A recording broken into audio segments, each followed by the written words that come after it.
usar o esboço de mensagem para nos auxiliar.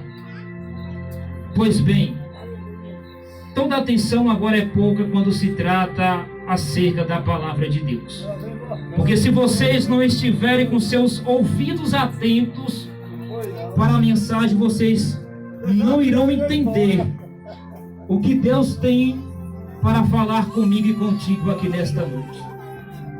Eu tenho certeza que os pregadores que me antecederam trouxeram essa mensagem, mas Deus usa cada um de uma forma diferente, mesmo que seja em uma mesma passagem, em um mesmo texto bíblico.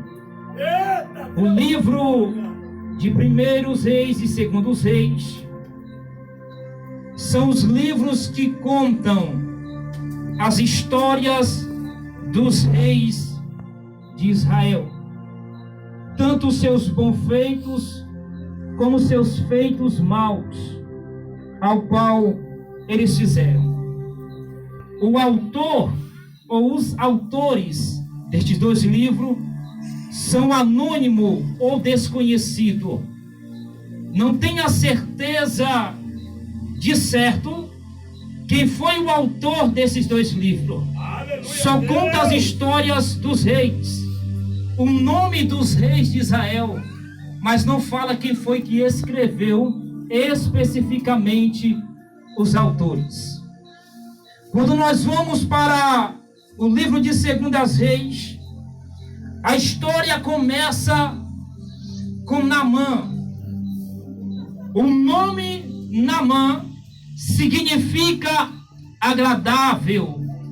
O nome Naamã significa benevolente. E a Bíblia nos diz que Naamã, ele era chefe do exército do rei da Síria. A Bíblia diz que Naamã, diante do seu senhor, ele era um homem de grande valor. Era um homem bastante respeitado, não só pelo rei, mas também por todo o povo da Síria, porque por ele Deus tinha dado livramento ao povo sírio. E isso me chamou a atenção, porque o povo sírio na Bíblia era o principal inimigo de Israel. O povo sírio na Bíblia era o principal inimigo do povo de Deus. Então, como Deus vai pegar o principal inimigo do povo de Israel e vai dar vitória?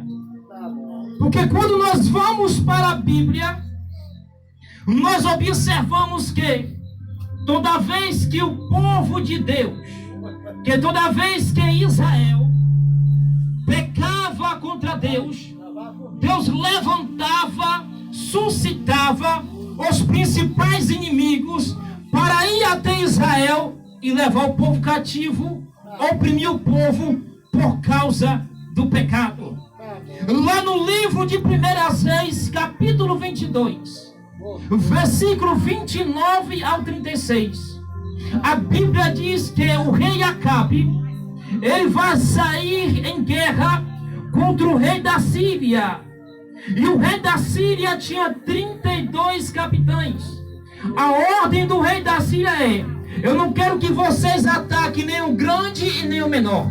Eu quero que vocês tão somente ataquem o rei de Israel, que naquela época, em Primeiras Reis, capítulo 22, era o rei Acabe.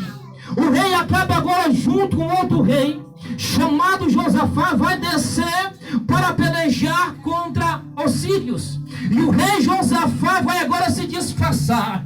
A Bíblia diz no versículo 34 do capítulo 22 de Primeiros Reis, que é um homem que não tinha nome, que era capitão do rei da Síria.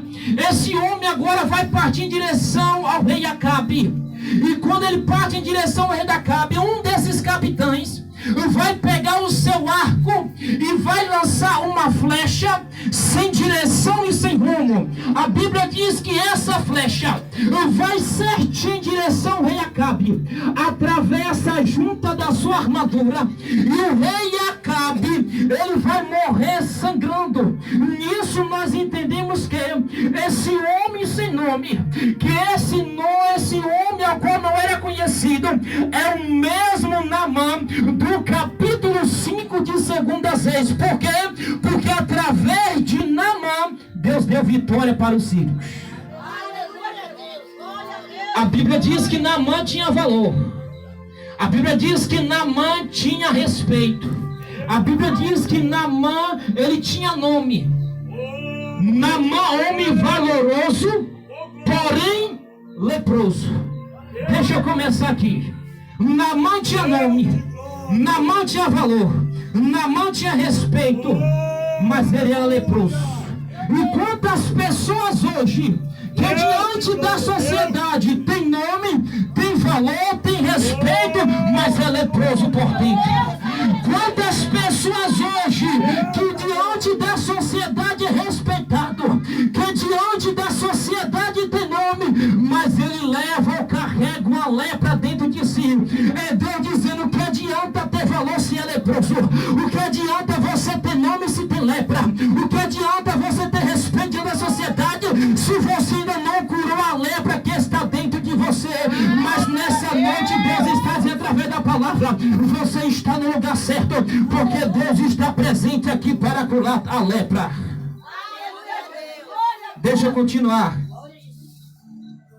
A Bíblia diz que Naamã, homem valoroso, porém leproso, carregava uma lepra. E o que era a lepra? Presta atenção para você entender a mensagem. No livro de Levíticos, capítulo 13, versículo 1 ao 5, a Bíblia diz que uma pessoa, quando era constatada leprosa, e o que era uma lepra? Uma mancha que surgia na pele. Essa mancha que surgia na pele, ela começava a causar uma ferida, uma pústula ou uma mancha branca. Se o sacerdote fosse até a pessoa que estivesse com esses sinais, e a mancha ou a pústula da sua pele fosse mais profunda do que a carne, essa pessoa era constatada leprosa. E pela pessoa ser constatada leprosa, a pessoa não poderia ficar no meio do arraial. A pessoa tinha que ser excluída. Ela não poderia ficar no meio do povo. Agora, quando a pessoa era excluída, quem passava pela pessoa começava a ver, começava a olhar aquela pessoa com os outros olhos. Por quê? Porque quando naquela época uma pessoa viu uma pessoa leprosa, a pessoa dizia: está leprosa porque pecou. Está dessa forma porque pecou. Porque eles tinham lepra como castigo de Deus para aquela pessoa que havia pecado. A lepra daquela época, no dia de hoje, é tido como a hanseníase. Em seu estado mais avançado, é excluído. Ninguém toma água no mesmo copo, ninguém come no mesmo prato. Da mesma forma que acontecia naquela época, ninguém chegava perto do leproso, ninguém queria estar na casa do leproso, ninguém queria conversa com o leproso, ninguém bebia no mesmo copo, ninguém comia no mesmo prato. E se um leproso quisesse andar no meio da sociedade, ele tinha que pegar um sino, amarrar na sua cintura e andar no meio do povo dizendo: aí vai o leproso. Agora para imaginar e refletir. Qual leproso queria passar por essa humilhação? Qual leproso queria ficar